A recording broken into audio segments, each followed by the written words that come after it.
ครับภาษาละนาวของเราก็บ่ใช่เรียนยากอันหยังนะครับต้านเรียนอักขระนะครับมันก็คือตัวอักษรนะครับในภาษาไทยเนี่ยนี่เรียนไม้นะครับมันก็คืออันสระนะครับในภาษาไทยเอาสองอย่างนี้มาผสมกันตามหลักการของภาษาละนานะครับ7 วัน1 เดือนตั้นก็อ่านออกเขียนได้แล้วนะครับบ่ยากครับบ่ยากแต่เรื่องที่มันยากกว่านั่นนะที่ ก็คืออันที่ท่านจะเอาไปอันเอาอวดอู้ให้คนอื่นได้ฮู้ได้หานโต้ยนั่นมันยากกว่านี้นะครับเพราะว่าอันอย่างว่านะภาษาละนาวของเฮามันเป็นภาษาที่มันตายไปแล้วนะครับผมบ่ได้ใจในทางราชการมาเมินนั่นนะไงมาอันคนที่มันอ่านออกเขียนได้นะมันมีน้อยนะครับมันมีน้อยเพราะฉะนั้นถ้าเราจะเอาอันไปโชว์ให้คนอื่นได้ฮู้ได้หานโต้ยเฮานี่นะครับเราจะต้องใช้ภาษาอื่นๆมาเทียบเคียงเป็นภาษาละนาวของเรานะครับเนี่ยภาษาที่มันใกล้เคียงภาษาละนาวของเราหน่อยก็คืออันภาษาไต้นะภาษาไต้นะก็เพราะว่ามันภาษาไทยนะครับภาษาไทยมันเกิดมาจากที่เดียวกันแล้วล่ะคือที่พ่อขุนรามคำแหงที่เดียวกันนี่แล้วก็มาอันไปทางใต้นะอันเจ้าอโยธยาพวกก็เอาไปแปลงเป็นอันอักษรไทยนะก็นี่นะพวกเขาเขียนเป็นตัวหนังสือไทยอักษรไทยมาทางเหนือเฮาหน่อยก็เอามาแปลงเป็นอักขระละนานะก็แล้วเขียนเป็นภาษาละนายมันเนี่ยเห็นไหมอันเนี้ยเนี่ยบางกรรมแล้วก็มันเกิดมาจากที่เดียวกันแล้วก็บางกรรมมันยังอู้เหมือนกันเนื้อมันออกเสียงเหมือนกันอยู่นะก็มันก็ผิดแผกเป็นบางกรรมตอนนั้นนะที่มันจะออกเสียงกันไปนะอันผิดแผกกันไปนะก็แม้กระทั่งละนาของเฮานะก็มันยังมี4-5เผ่าพันธุ์นะก็เนี่ยหลักๆเห็นไหมแต่ยวนแต่ละแต่ลือแต่เกินแต่ยองเห็นไหมเนี่ยมันก็ไม่ใช่อู้เหมือนกันนะก็มันก็แป้งกันเหมือนกันใช่ไหมมันก็ผิดไปนะก็เนี่ยอ่าเนี่ยมันเป็นอย่างนี้นะครับหมายว่าการเฮาเฮาการที่เฮาจะยืมเอาอักษรไทยมาเขียนเป็นภาษาละนาก่อนอื่นนะครับก่อนอื่นเฮาไปดูในโลกนี้ก่อนนะครับในโลกนี้เปิ้นว่าเปิ้นอันเปิ้นใหญ่กันอย่างใดนะครับเฮาไปดูใกล้ๆนี่นะครับอันเวียดนามเนี่ยนะอันเดิมทีเวียดนามเปิ้นใช้อันภาษาอันยึกยือๆนะครับภาษายึกยือๆก็คืออ่าแบบภาษาจีนนั่นแหละก็ใช่ไหมยึกยือๆนะเป็นนั่นนะมันเดียวนะเปิ้นบ่สามารถอ่าเปิ้นมีสงครามกัน200-300 ปีนะก็ตั้งแต่สมัยเปิ้นยุคเดียนเบียนฟูนะอันเปิ้นสมัยอันฝรั่งเศสพุ่นสู้กันมาจนถึงมายุคอันนั้นอเมริกันน่ะมันยุคสงครามเวียดนามเนี่ยมันยาวนานนะ200-300 ปีเปิ้นก็บ่สามารถที่จะถ่ายทอด อันภาษายึกเยอะๆนะมาสู่รุ่นละลูกหลานเลนเพราะนั้นก็ยังมันเนี่ยมาเดี๋ยวนี้ลูกหลานเลนไปหันเอาอันอักษรอาราบิกนะก็ไปเขียนเป็นภาษาของเพิ่นนะครับเพื่อจะใส่จุดใส่หมวกใส่ขีดอะไรอย่างมั่วสะบัดสะเปดนะก็ไปพอนั้นก็ภาษาเวียดนามหาไหมหาดูได้ง่ายๆในอันในอินเทอร์เน็ตนะไปเปิดดูนะครับเห็นไหมภาษาเวียดนามเป็นอย่างไรนะเห็นไหม อ่าไปใส่จุดใส่หมวกใส่ขีดมันสะบัดสะเบ็ดแม่นบันอันนี้เปิ้นเฮาว่าปริวัติครับปริวัตินะครับเปิ้นเฮาว่าปริวัติก็คือเอาภาษาอื่นๆมาเทียบเคียงเป็นภาษาของเปิ้นเห็นไหมก็คือเอาภาษาอาหรับิกนั่นแหละไปเทียบเคียงเป็นภาษาของเปิ้นแล้วก็เอาใส่จุดใส่หมวกใส่ขีดอันนี้มั่วเพื่อไม่ได้ตามเสียงของเปิ้นเนี่ยอันนี้เปิ้นเฮาบอกปริวัตินะครับเห็นไหมเฮาไปกอยอันพลอันแถวยุโรปแล้วก็เนี่ยอย่างเช่นอ่า ฝรั่งเศสนะครับเยอรมันนะครับโปแลนด์ยูเครนรัสเซียใช่ไหมเนี่ยอันโครเอเชียนะหรือยุโรปตะวันออกเนี่ยมันเป็นยังไงไหมเปิ้นก็ยืมเอาอักษรอาหรับิกมาเขียนเป็นภาษาของเปิ้นเหมือนกันใช่ไหมเนี่ยแล้วก็ประกอบกรรมขึ้นมาก็แล้วก็ใส่จุดใส่หมวกใส่ขีดอย่างมั่วสปะเป็ดเหมือนกันใช่ไหมใส่จุด2 จุดบ้องใส่หมวกบ้องหมวกปิ้นใช่ไหมโครเอเชียหมวกปิ้นมันง่ายก็เลยไหมนะ ไอ้หมวกวินาเนี่ยมันกุบเนี่ยมันหุ้มลงเนี่ยมันหุ้มลงหมวกโคเอเชียมันหงายกันนะนี่เนี่ยมันเป็นอย่างนั้นเลยพวกเคยเอาตามเพื่อได้ตามอันเสียงสำเนียงของพวกนั้นมันก็เป็นอย่างนั้นลักษณะของปริวัตินะครับเขาไปดูอังกฤษหรอกครับอังกฤษนี่เปิ้นก็เอาอักษรอาหรับิกนะไปเขียนเป็นภาษาของเปิ้นนะแบบโล้นเนี่ยเปิ้นบอกเอาใส่สักอย่างนะครับเห็นไหมไป ปิ้นมีกฎเกณฑ์อยู่ว่านั้นสามารถพันเสียงไปเรื่อยๆหลายๆเสียงจะเอาเสียงอะไรอย่างกันแล้วแต่นะครับเห็นไหมแล้วแต่บริบทอันนั้นเห็นไหมอันนี้นะกฎเกณฑ์มันว่าอย่างนั้นเห็นไหมนั่นแหละเป็นประโยคคำถามมันก็ออกเป็นเสียงเนี่ยคำเดียวกันนั่นแหละเห็นไหมถ้าเป็นประโยคธรรมดามันก็ว่าเป็นแบบนี้เนี่ยมันก็ว่าอันมันเสียงเป็นแบบไหนเนี่ยมันเป็นยังไงมันนี่คือลักษณะของภาษาอังกฤษเห็นไหมมันก็เหมือนภาษาอันละนางของยุคต้นมันมีไม่เอกไม่โทคือไม่เยาะไม่สั้นอะไรกันแม่นะพวกพันกันได้หลายๆเสียงมันเนี่ยมันเป็นยังไงมันเนี่ยมันเป็นยังไงอันนี้เฮาปิกมาโอ้ถึงการปริวัติแล้วก็เฮาจะปริวัติแล้วเฮาจะเอาภาษาไทยนะมาอันสะกดเขียนเป็นภาษาละนาวของเฮาเนี่ยผมก็ไม่ใช่เอามาไปเลยเหมือนกันนะครับผมก็อ้างอิงนะครับอ้างอิงอันที่สภาวัฒนธรรมมหาวิทยาลัยเชียงใหม่นะครับเปิ้นมีข้อตกลงกันไว้เมื่อปลายปี28นะครับเปิ้นตกลงกันว่าอย่างนี้นะครับเนี่ยการที่เอาภาษาไทยมาสะกดเขียนเป็นภาษาละนานนั่นน่ะก็ทำได้อยู่3แบบหรือ3รูปแบบนะครับแบบที่1นะเปิ้นจะเอาภาษาไทยนั่นนะครับไปสะกดเขียนมาเอามาทุกอักขระนะครับทุกไม้นะทุกเครื่องหมายนะเนี่ยเปิ้นบอกเว้นนะก็แม้กระทั่งไม่กงไม่กังไรไม่มั่วเปิ้นเอามาโม้น่ะมันนี่เป็นการปริวัติแบบละเอียดนะครับนี่รายละเอียดเฮาบ่ไปย่อยไปถึงนั้นละไอ้แม่เฮามาอู้ถึงละเฮามาอู้ถึงแค่แบบที่2นี่ก็พอนะครับอันแบบที่2นี่มันว่าอย่างนี้นะครับยืมมาอักษรไทยไปปรับเทียบมันเป็นอักขระละนาทั้งบนปูนแล้วก็ประกอบกรรมขึ้นมากับแบบภาษาไทยผสมผสานกันไปนะครับบางครั้งไม้หรือสระมันบ่ตรงบ่ตัดกันก็ขอสามารถบูรณะคำศัพท์ได้นะครับฮือหน้าตามออกแบบไทยๆนะครับแต่เวลาอ่านนะครับเวลาอ่านท่านต้องนึกถึงว่าอันนั้นเป็นอักขระละนานะครับท่านจะต้องอ่านแบบภาษาละนานะครับมันคนทั่วไปบ่สามารถเข้าไปอ่านได้นะมันจะผิดเพี้ยนสำเนียงอย่างเช่นตัวนี้แม่เนี่ยท่านเห็นว่าเป็นสระไอนะครับเนี่ยอันถ้าเมื่อมันประกอบอยู่ในภาษาปริวัติละนาแบบที่2เนี่ยเห็นไหมท่านต้องหันว่าอันนี้เป็นไม้ไก่บางคนมาอ่านแล้วมันจะเข้าใจผิดนะครับบางคำมันก็เหมือนกันอยู่นะครับบางคำมันจะแตกต่างสำเนียงกันไปมันก็ว่ากันไปนะ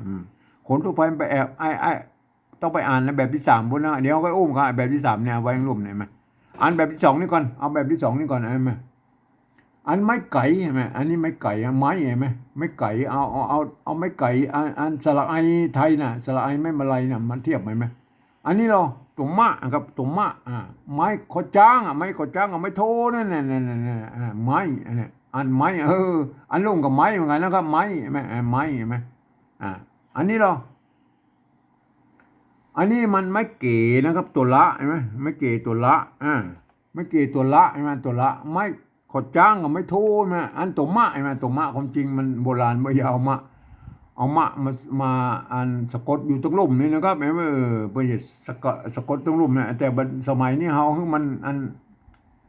มันเปลืองพื้นที่หรืออะไรเนี่ยเอามันงามอย่างนี้มันก็งามมันปกพัฒนาเป็นตัวใหม่ก็เอาตัวมะไว้ตรงบนพุ่นอะไรมาจะเอาตรงบนไว้ตรงบนตรงลุ่มก็เหมือนกันนะครับอันนี้อนุโลมนะครับอันนี้เล่มนะครับเห็นไหมอนุโลมมึงเอาตัวมะไว้ตรงบนมาก็เล่มอ่านว่าเล่มนะครับได้เล่มนะอันนี้อันนี้เดียวเห็นไหมเนี่ยเดียวสระเอียอันมันเป็นสระเอียนะครับอันนี้อันโบราณแล้วมันเป็นสระเอียนะครับมาสระเอียคือใหญ่มาเดียเนี่ยเดียเห็นไหมเนี่ยเดียเห็นไหมเดียมันเริ่มมาจากเดียนะครับใส่อันสะกดตัวว่ามันเดียวนะอ่านว่าเดียวนะครับเปิ้นบอกว่าโบราณเปิ้นบอกว่า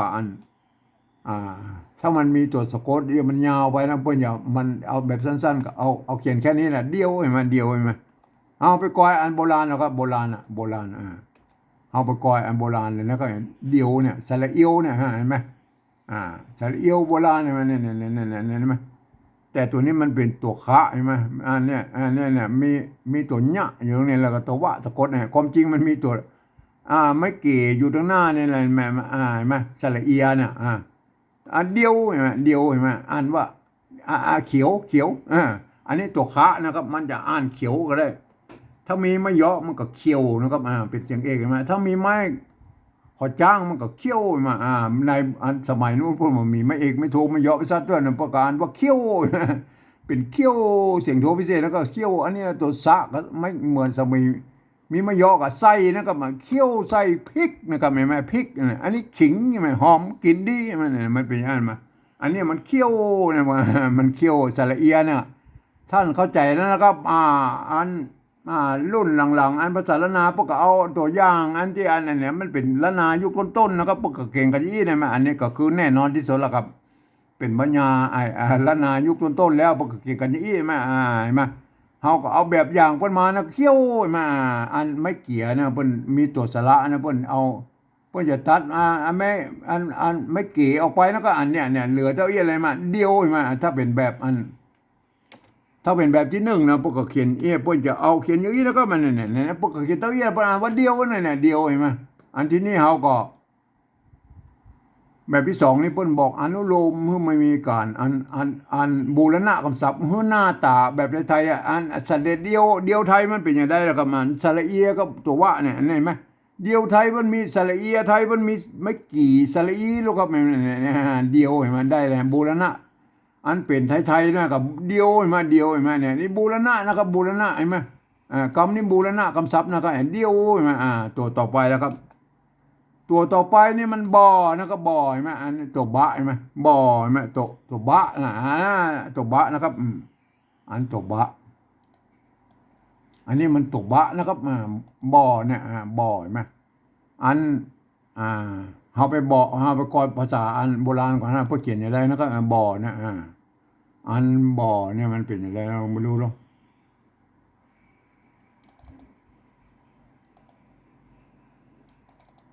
เขามาดูบอกโบราณว่าเนี่ยโบราณพวกเขียนมาอันนี้มันเป็นอันภาษาละนายุคต้นนะพวกเขียนไว้ยี่แม่บ่อแม่เนี่ยคำว่าบ่อเนี่ยพวกเขียนตัวบะไม้กังมนตะวีนะครับเนี่ยพวกเขียนตะวีนะครับสมัยนั้นมันไม่มีไม่เยอะไม่ซัดเลยนะครับไม่ซัดมีแล้วแต่พวกไม่ก่อจ้างมันบ่มีนะครับ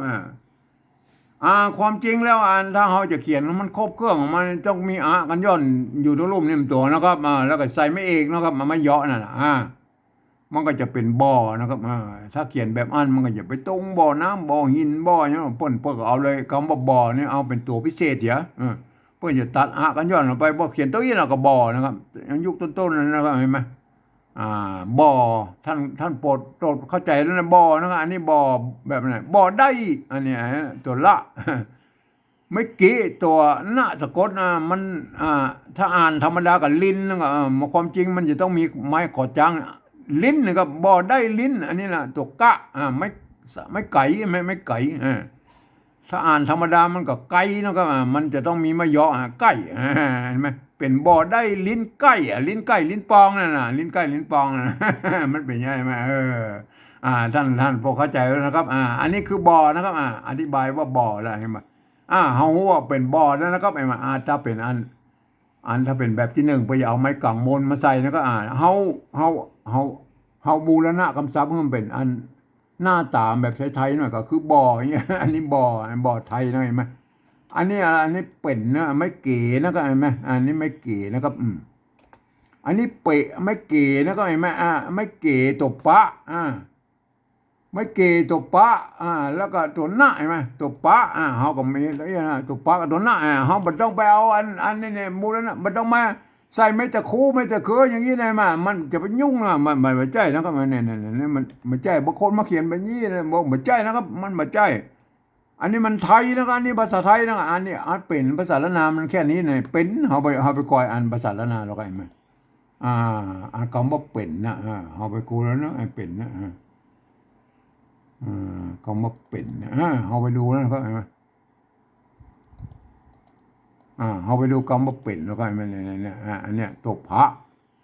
ไม่กูเนี่ยพวกกระแตนไม่กูด้วยก็มันดึงไม่กูด้วยนั่นไม่กู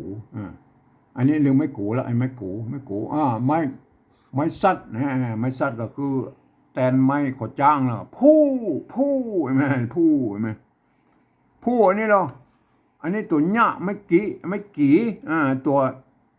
งะสะกดเนี่ยยิงเนี่ยผู้ยิงอันนี้เป็นนะแม่เป็นนะแม่ไม่เกตัวปะตัวนะพวกเขียนตัวอีไหมเป็นนะแม่ไผ่ที่มันเขียนแล้วนิยมเอาแบบไทยๆก็เอาใส่ไม่ซัดไปมันจะพิษสำเนียงว่ามันเป็นไปเลยนะครับแม่มันเป็นนะก็เป็นมันเขียนตัวอีแล้วโบราณพวกเขียนแล้วเป็นนะแม่เป็นอันนี้อันนี้เป็นอันตัวดะไม่กันย่อนตัวเนี้ยไม่ใช่ดอยนะก็ เป็นด้อยผู้หญิงเป็นด้อยไหมเอาไหมเนี่ยเอาอันนี้เอาหากไม้ก็ว่าไปเลยอันนี้คือตำหายาเนาะครับในโบราณพวกเขียนไว้มาเป็นเป็นใช่ไหมอันเป็นนะอันตุกไม่เก๋นะเป็นสระเสียงยาวตกปะใช่ไหมเมื่อเป็นอักษรสูงนะมันสักเมื่อมีตัวสะกดแล้ว ก็ออกเสียงอันจัตวาไปเลยนะก็เป็นใส่สะกดด้วยตัวมากกับเป๋มยังไงไหมแต่มันมีข้อยกเว้นอยู่ว่าอันถ้าสะกดด้วยกะดะบะใช่ไหมกะดะบะเนี่ยมันเมื่อสะกดด้วยกะดะบะแล้วมันออกเสียงเอกนะสะกดด้วยตัวกะนะครับมาถ้าเปลี่ยนตัวหน้าเป็นตัวกะมันเปกใช่ไหมถ้ามันสะกดด้วยตัวดะมันเป็ดนะไม่ออกเสียงเอกใช่ไหมถ้ามันสะกดด้วยตัวปะนะครับตัวบะนะมันก็เป๊บมาแบบนี้มันก็กลายเป็นออกเสียงเอกไว้นะไอ้กะดะบะนะครับมาท่านก็เข้าใจนะครับเป็นนะมันป้นมันมีไม่ซัดนะครับมันมีไม่ซัดเขาก็บอกต้องเอามาแล้วก็เขาก็โปรดเข้าใจไว้นะอันเนี้ยเต้าเยี่ยอะไรเป็นนะแม่เป็นนะแม่ไปตามนั้นเลยแม่เป็นนะแม่อันนี้หรออันนี้อันตุกกะใช่ไหมตุกกะไม่ก่อใช่ไหมอันนี้ไม่ก่อแต่มันอย่างนี้ใช่ไหมเขาก็ผมก่อให้ดูเดี๋ยวกี้เราไม่ก่อนะครับไม่ก่อใช่ไหมอันเนี้ยใช่ไหมไม่ก่อของอันโบราณแล้วมันไม่ก่อของโบราณมันก็มีอย่างนี้แม่เนี่ยแม่ไม่ก่อโบราณเนี่ยปอใช่ไหมไส้เกลือปอตัดใช่ไหมเนี่ยปอเนี่ยไม่ก่อเปิ้นมีเนี่ยมาอากันย้อนเนี่ยแล้วเปิ้นมีก็ไม้กลางบนอยู่ข้างบนเนี่ยถ้ามันอันนี้มันเป็นตัวพิเศษอะไรบ่อตัวเนี่ยมาอันนี้ปอใช่ไหมไส้เกลือปอตัดซะหน่อยแม่อันนี้มันซะหน่อยอ่านมันซะหน่อยมันมีไม่เยอะนะแต่เปิ้นก็มันมีไม้สองน้อยนะสมัยก่อนนะพวกเอาซ้อนกันได้มาซะหน่อยกินหายไหมนะก็ว่าไปเลยไหมปอเนี่ยปอเนี่ยปอนะครับท่านอันไม่ก่ออันปกติแล้วมันเป็นอย่างนี้นะครับเนี่ย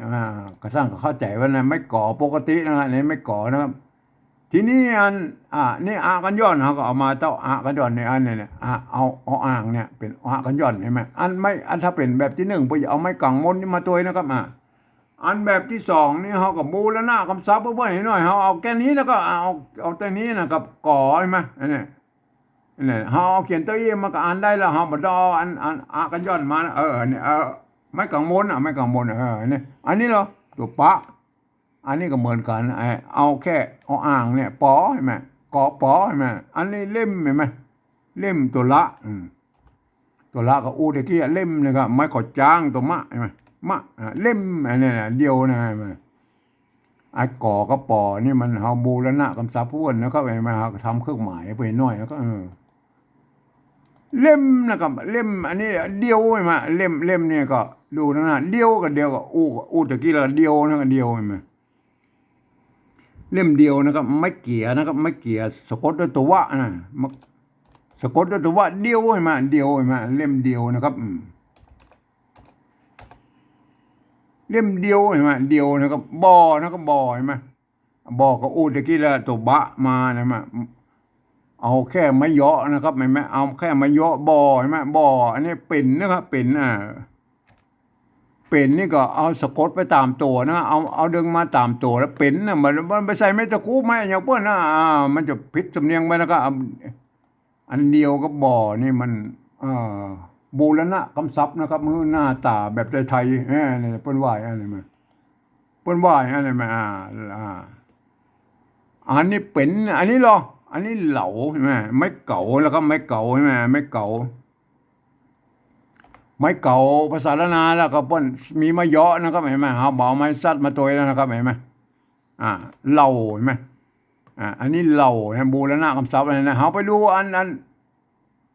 โบราณแล้วก็โบราณนะเห็นไหมไม่อันเปิ้นก็มีหลายแบบอยู่นะก็เห็นไหมเห็นไหมอันไม่เก่านะเห็นไหมไม่เก่าโบราณไหนมาบางครั้งบอกก็เปิ้นก็เอาเนี่ยเปิ้นเอาไม้กงมากำกับไว้มือมันเป็นไม้โกบาลีนะเนี่ยเห็นไหม แต่มันมีส่วนน้อยนะปะส่วนน้อยนะส่วนใหญ่แล้วผู้หญิงใจไม่ซัดนะครับ ไม่เก่าเนี่ยเห็นไหมอันนี้อ่านว่าอ่า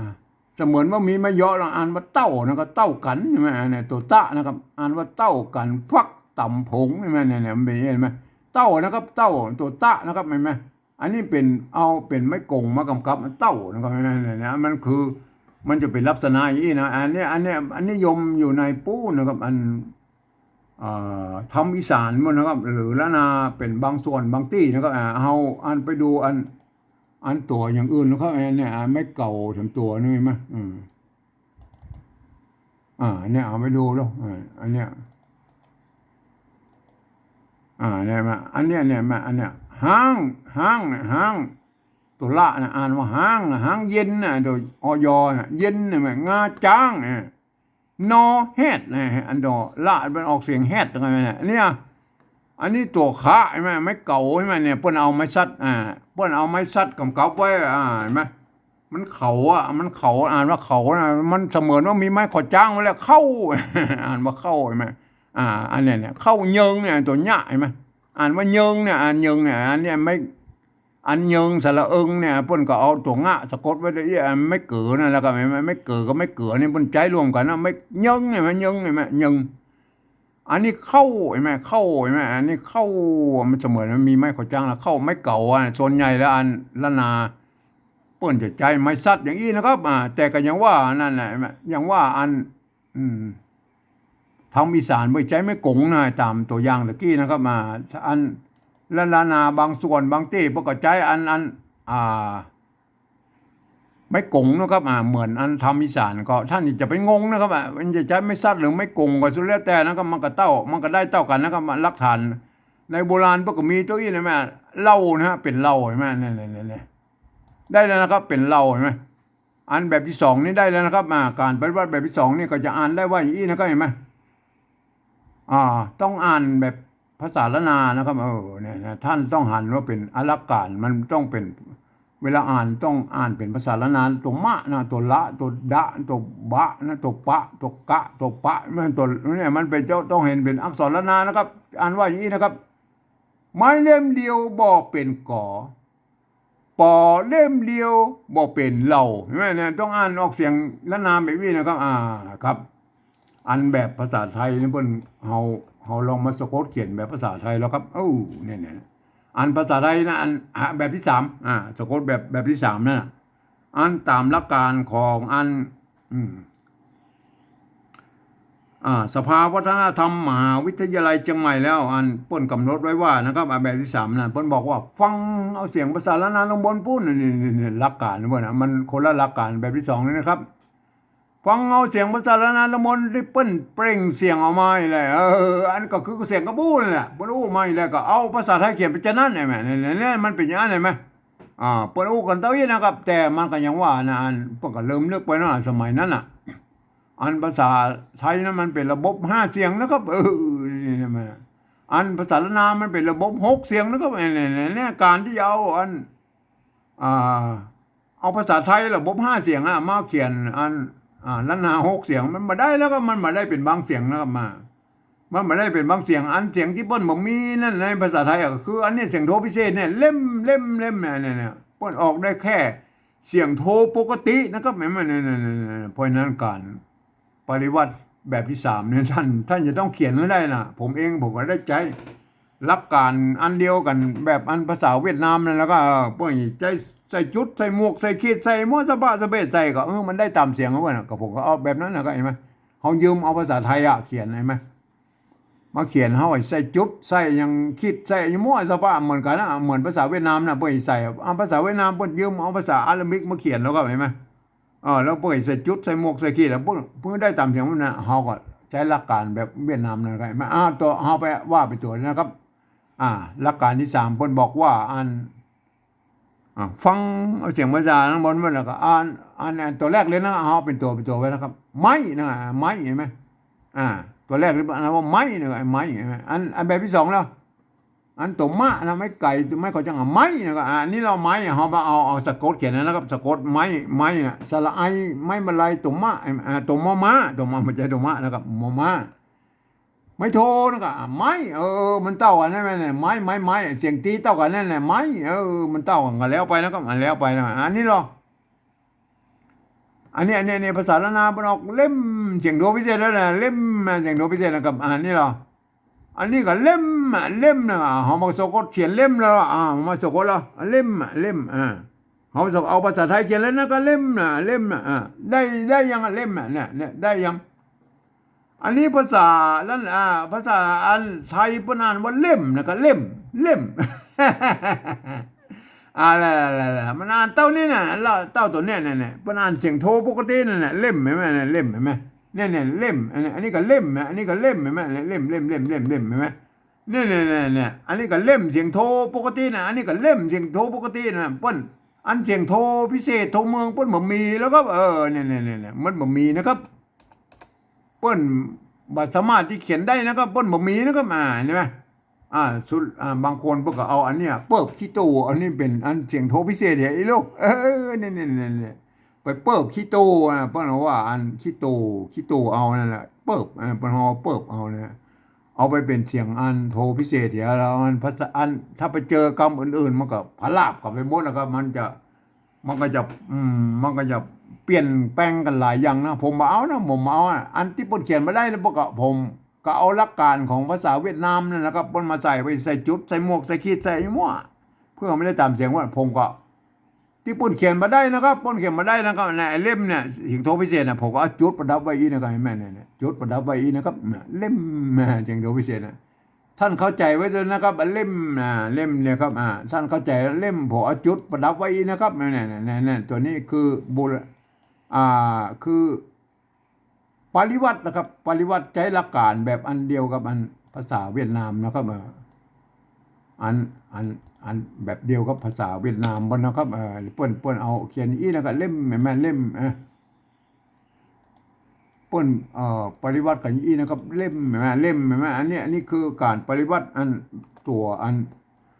ที่ปุดเขียนมาได้นะครับในภาษาไทยที่ปุดเขียนมาได้เล่มอันนี้เนาะ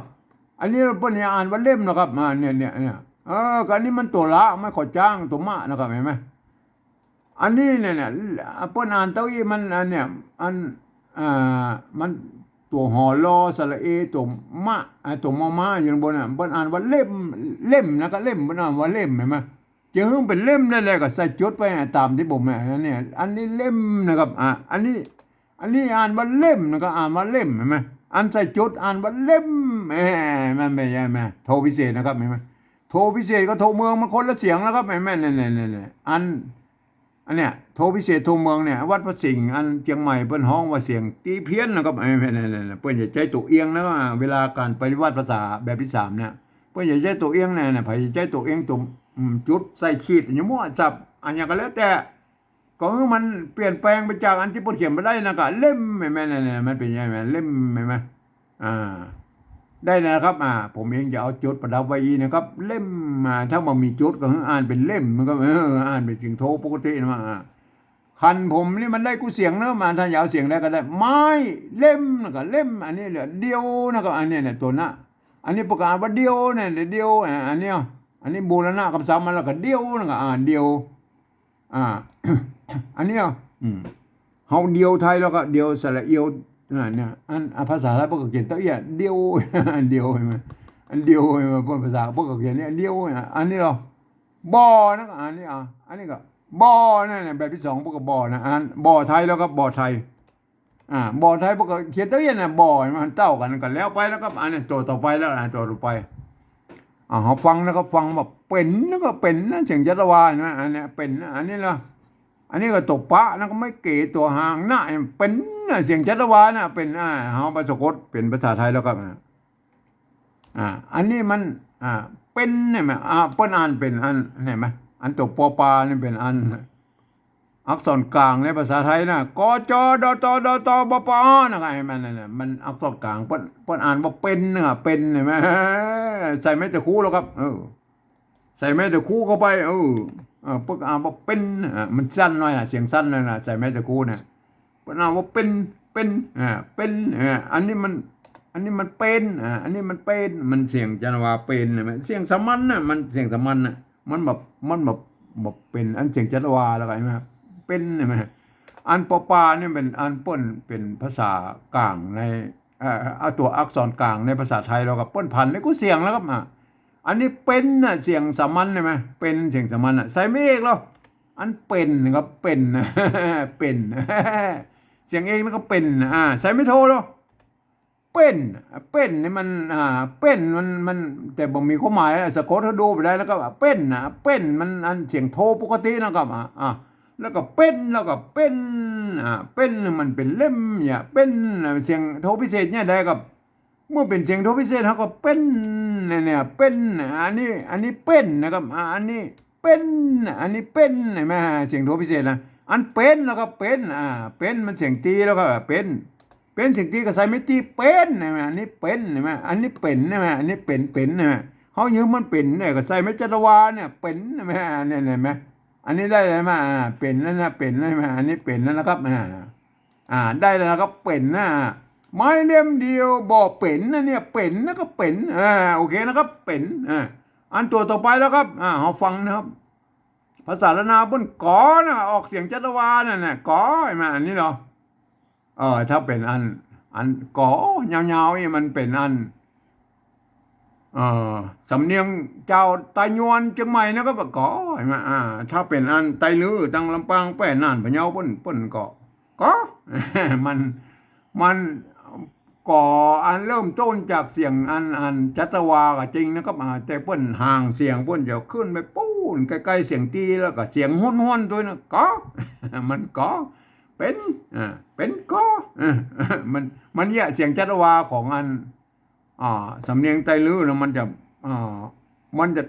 ปุ้นนะครับปลายเสียงมันจะทีบสูงขึ้นไปปุ้นใกล้ๆเสียงตีบนนะก็เป็นก็มันแล้วก็สั้นๆห้วนๆด้วยนะเป็นอันนี้นะกอนะครับอันนี้กอเอาตามสำเนียงไตยวนจังใหม่เพิ่นอ่านว่ากอเสียงยาวๆนะครับอันนี้มันตกกะไม้ก่อนะประการว่าก่อเสียงจัตวาแล้วอันนี้เหรออันนี้เอาเขียนเอาภาษาไทยมาเขียนแล้วครับเห็นไหมนี่ภาษาไทยผมเขียนเต้าอี้เพิ่นอ่านว่ากอนะครับเนี่ยกอมันกอไก่มันเป็นอักษรกลางนะครับในภาษาไทยผมอ่านว่ากอนะเสียงสามัญเห็นไหมเจอเป็นกอได้นะกอนะครับเห็นไหมผ่านไปเลยนะกอไม่เอกกอเนี่ยกอเห็นไหมใส่ไม่โทหรอกก็ใช่ไหมก็เสียงโทปกติก็อันแล้วก็แล้วก็ตะก้อเห็นไหม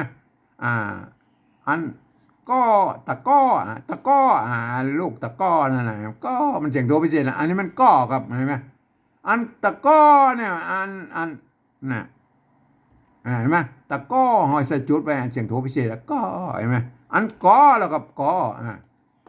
แก้วกอมันเสียงตีก็มาเนี่ยกอใช่ไหมเนี่ยอันกอตรงบนเนี่ยอันนี้กออันนี้ป่นยังอ่านว่ากอแล้วครับอันนี้เนี่ยเห็นไหมอันนี้มันตุกกะนะครับไม่กอนะครับอันว่ากอนะอันนี้มันอ่านว่ากอใช่ไหมอันใส่ไม่จัตวาไปกอได้กอใช่ไหมเนี่ยกอใช่ไหมก็เห็นไหมเนี่ยผมพันนั่นแหละก็เนี่ยมันภาษาละนามมันเป็นยังไงมันมี6 เสียงนะภาษาไทยมันมี5 เสียงนะกอได้แล้วนะได้นะอันนี้อันนี้ปอนะครับปอก็ทำนองเดียวกันแล้วครับอันนี้กอใช่ไหม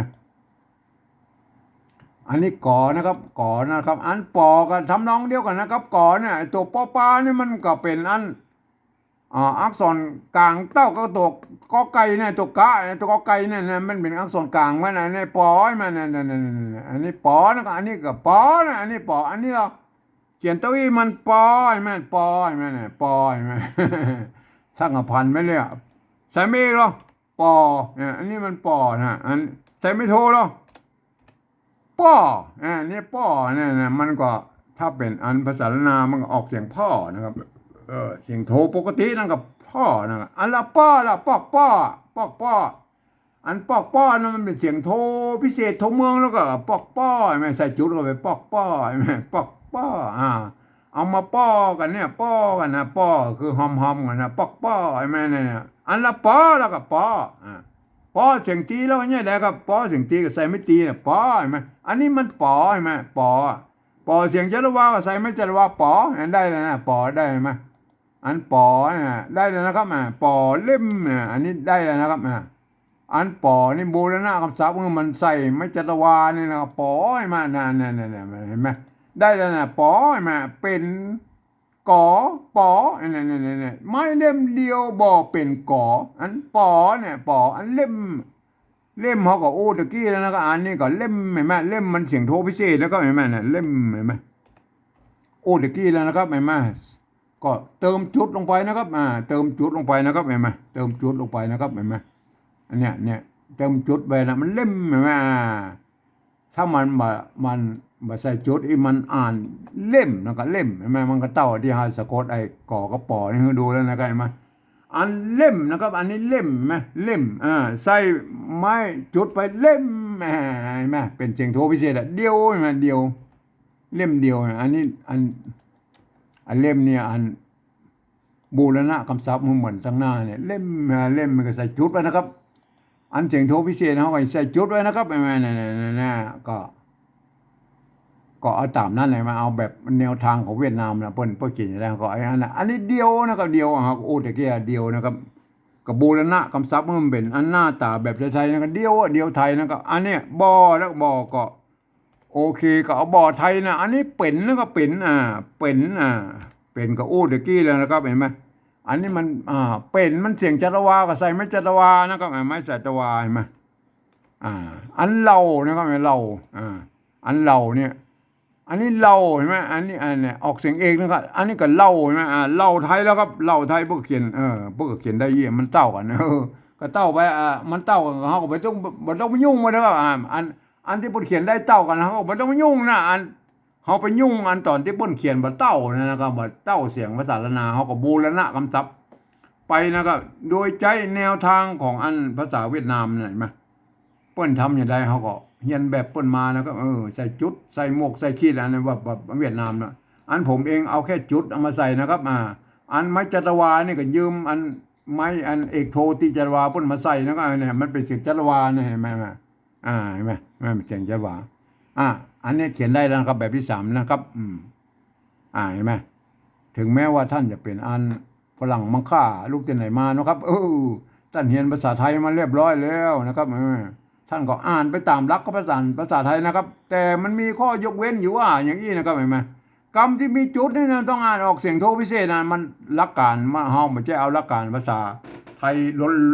ล้วนมาอ่านนะครับมันมีข้อยกเว้นนะครับว่าอันคำที่มีจุดนี่ต้องอ่านออกเสียงโทพิเศษนะครับคำที่มีอันไม้จัตวาอีกก็ต้องออกเป็นเสียงจัตวานะครับเนี่ยคำที่เป็นอยนะครับออกเสียงยอยักษ์ไทยนะครับเห็นไหมอยที่เป็นอันพยัญชนะต้นเห็นไหมก็ออกเป็นเสียงยอยักษ์ไทยนะครับถ้าเป็นตัวยอยักษ์ตัวเดียวนะครับออกอันเป็นอันแบบยอยักษ์แบบละนาน่ะตัวยอนะครับเห็นไหมเห็นไหมมันเป็นอย่างนั้นถ้าท่านอ่านเรียบร้อยแล้วท่านก็จะได้อ่านสำเนียงไตยวนเชียงใหม่ไปเลยนะครับเห็นไหมอ่านไว้ยี่นะครับเห็นไหมอ่านไว้ยี่นะครับไม้เล่มเดียวบ่เป็นก่อปอเล่มเดียวบ่เป็นเหล่าเนี่ยคือสำเนียงไตยวนเชียงใหม่พวกก็ออกเสียงกันนี้นะครับเห็นไหมถ้าเป็นสำเนียงอันไตลือหรือไตยองนะครับไตลือตังลำปางแป้น่านพะเยาว่าหรืออันไตยองอันละปูนนะครับมันก็จะออกไปกันแบบนึงนะครับไม่มาครับถ้ากับไปคิดคนเขาเองนะครับอันนี้มันเป็นอันการเขียนอันปริวัติแบบที่3แบบไตยวนเชียงใหม่นะครับเนี่ยนะอันแบบที่2นี่หรอครับอันแบบที่2เนี่ยอันมันจะต้องเป็นคนที่เรียนรู้ภาษาละนามาอ่านนะครับบ่สามารถให้คนอื่นทั่วไปมาอ่านได้นะครับมันจะผิดเพี้ยนสำเนียงนะครับเนี่ยมันผิดเพี้ยนสำเนียงเป็นบางตัวมันก็เหมือนกันอยู่แล้วครับไหมบางตัวมันเหมือนกันนะเพราะฉะนั้นคือคนที่เรียนภาษาละนามาอ่านเพื่อจะหันว่าเป็นตัวมะตัวละนะครับตัวดะตัวบะตัวปะตัวกะเพื่อจะหันเป็นภาษาละนาอย่างนี้นะครับเพื่ออ่านไว้อย่างนี้นะครับเห็นไหมไม้เล่มเดียวบ่เป็นก่อปอเล่มเดียวบ่เป็นเราอันนี้คือสำเนียงไตยวนเชียงใหม่นะครับพวกออกเสียงกันอย่างนี้นะครับอัน